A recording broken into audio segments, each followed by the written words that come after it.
सोमनाथ मंदिर संबंधी टिप्पणी पर कांग्रेस का भाजपा पर पलटवार, कहा नेहरू के पत्र सार्वजनिक रूप से है उपलब्ध। कांग्रेस ने भाजपा नेता सुधांशु त्रिवेदी के उन दावों पर पलटवार किया है कि पूर्व प्रधानमंत्री जवाहरलाल नेहरू ने तत्कालीन राष्ट्रपति राजेंद्र प्रसाद के सोमनाथ मंदिर से जुड़ाव का विरोध किया था।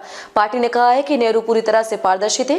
कांग्रेस महासचिव जयराम रमेश ने एक्स पर पोस्ट में कहा कि सुधांशु त्रिवेदी ने सोमनाथ मंदिर पर पंडित नेहरू के कुछ पत्रों को लहराया था। कांग्रेस ने भाजपा नेता सुधांशु त्रिवेदी के उन दावों पर पलटवार किया है कि पूर्व प्रधानमंत्री जवाहरलाल नेहरू ने तत्कालीन राष्ट्रपति राजेंद्र प्रसाद के सोमनाथ मंदिर से जुड़ाव का विरोध किया है। पार्टी ने कहा कि नेहरू पूरी तरह से पारदर्शी थे। कांग्रेसी महासचिव जयराम रमेश ने एक्स पर पोस्ट किया और कहा कि सुधांशु त्रिवेदी ने सोमनाथ मंदिर पर पंडित नेहरू के कुछ पत्रों को लहराया था।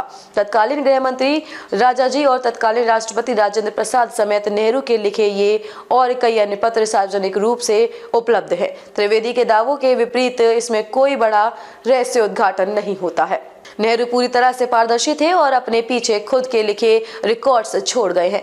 इसके साथ ही जयराम ने अपनी पोस्ट के साथ उन पत्रों को भी साझा किया है। 11 मार्च 1991 को नेहरू के लिखे पत्र में तत्कालीन प्रधानमंत्री ने तत्कालीन गृह मंत्री श्री राजगोपालाचारी को बताया है कि मैंने उन्हें लिखा कि इस मंदिर या फिर किसी अन्य मंदिर या किसी पूजा स्थल पर उसके सामान्य रूप से जाने पर कोई आपत्ति नहीं है, लेकिन इस विशेष अवसर पर मंदिर के उद्घाटन एक निश्चित महत्व और कुछ निहितार्थ होगा। इसीलिए अपनी ओर से जो मुझे अच्छा लगता है अगर वह खुद को इस तरह से नहीं जोड़ते।